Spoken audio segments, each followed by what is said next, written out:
The year is 1954. It was a different time in our American history. Dwight D. Eisenhower was in the second year of his first term as president. The average cost of a new house was just over $10,000. The cost of a gallon of gas was a mere 22 cents. The first all-electronic color television set went on sale for $1,000. A movie ticket was 70 cents. A brand new car cost about $1,700. The first issue of Sports Illustrated was published. The Boeing 707 flew its maiden flight. Marilyn Monroe married Joe DiMaggio.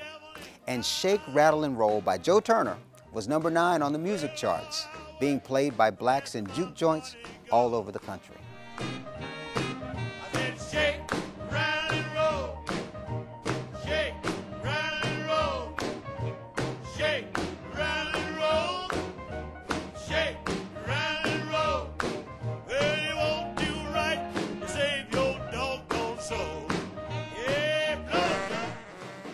But 1954 was more than a narrative of newspaper headlines. It was a pivotal point in American history, changing the course of the disenfranchised and creating angst and anxiety among the privileged. Hi, I'm Eugene Williams, your host. Welcome to I Just Want to Testify.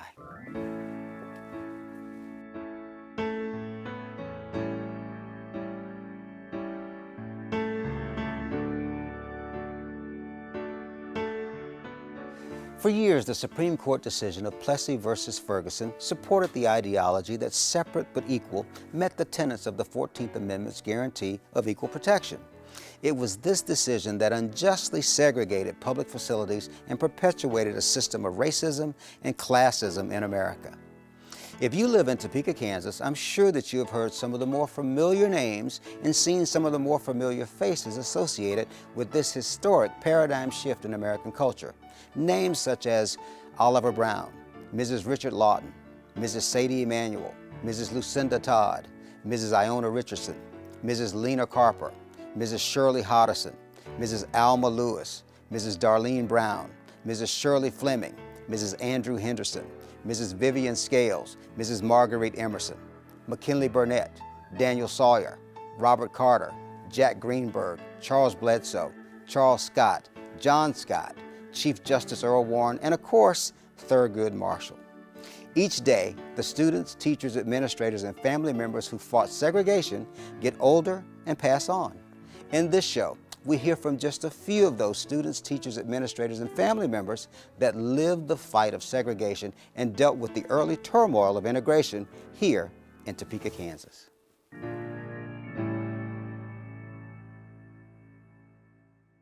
Known for many things, in 1954, Topeka gained its greatest notoriety in the landmark U.S. Supreme Court case Brown v. Board of Education, the case that reversed the ideology and rule of separate but equal in segregated schools. With me are just a few of the former students, teachers, and administrators that lived in Topeka during this time. The name of this program is Let's Testify, and so that's what we want to do right now. We want to start with talking about growing up in a black community in Topeka. Before we even got started, you had some great things that you wanted to say. Tell me about growing up in a black community in Topeka. I think the black community was a place where people really enjoyed where they lived and were proud of where they lived. And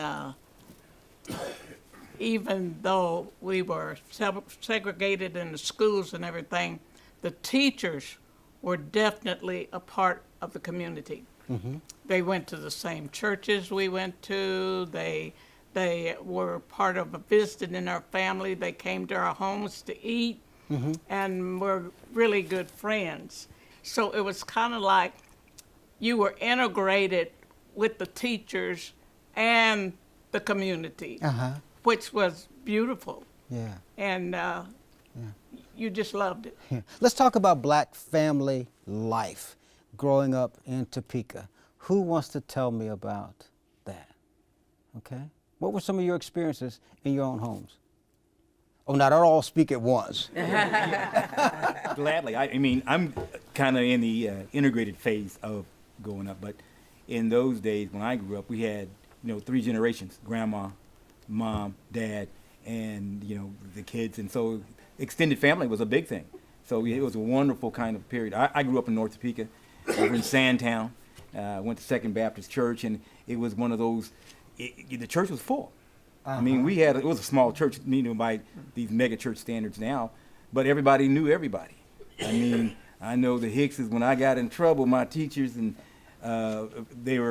Hicks was a big family over there, but they kind of had a bunch of sisters, and I mean, every one of them was a parent. If you did anything and got out of line, first of all, you're going to get in trouble there. And then you better hurry home, because if your dad found out about it, you're going to get in trouble again. Right. So it was a wonderful extended period where everybody kind of raised, truly, the whole concept of a village was there. And everybody raised everybody else's kids, and there was no issue. And I didn't expect for them to like me. When I walked to junior high, East Topeka, you walk past some of the homes around in that area were predominantly white, and hell nigger, that kind of stuff. Yes. But you kept going. I didn't feel scared in that sense, and I just kept going. But there were no expectations. Kids would write on my notebooks at East Topeka, the N word. I shouldn't have used that, should I? Yeah, you should. Oh, no, it's fine. And so, It's illegal. and you think, well, who in the heck did that? But you really didn't care. And so I think that that's why I think my experience was a very positive one, and it enabled us to work in this integrated setting very well, and to protect ourselves. Yeah. Others? I would agree with that. I agree with Yeah. I would Go ahead, like to Carol. share McKinley being coming up in North Topeka. I was very thankful that I don't like that statement that we were going to be harmed or inferior to the white kids when we went to an integrated school, because we were not. We were valued every day. We were told that we could succeed in whatever. So then when we went to Curtis Junior High, Mr. Charles Hadley was our principal, and the teachers there, they knew that the kids that came from, as a black student, our teacher said, you don't say, we're not kids. And every now and then I slip and say that we were children, because kids are goats. And there's just things like that that still stick with me from my elementary. But they knew that the children that came from McKinley had their basics, that we were ready and we succeeded. So I've never felt any inferiority to the white kids at Curtis, because I knew I was sort of superior to them in my foundation. Seriously. Yeah. And you talk about carrying ourselves properly and all. And so this is I'm thankful that I'm a part of segregation. A proud product is what I call myself. And I felt sorry for my brother, because I was able to go from kindergarten to 6th grade at McKinley, all black teachers, all black students. When I went to Curtis, I knew that's the way it was going to be. It was okay. I made some friends. I had some that were very hateful to me, but hey, I didn't care. Yeah. So I thank God that I'm a product of segregation and the fond memories and the families that we have. We folks from North Topeka, we're family still today. And the thing of it is, I had to fight all the time. Thank you. Where? When you were in school? Yes, when I yeah. from McKinley to, I felt like you're not doing me any favors by having me go to a white school. Mm-hmm. You're not doing me any favors. Well, what Deborah said is true, and what Carolyn said is true. In our home, hey, I didn't know I was a little black nigger until I went to a white school.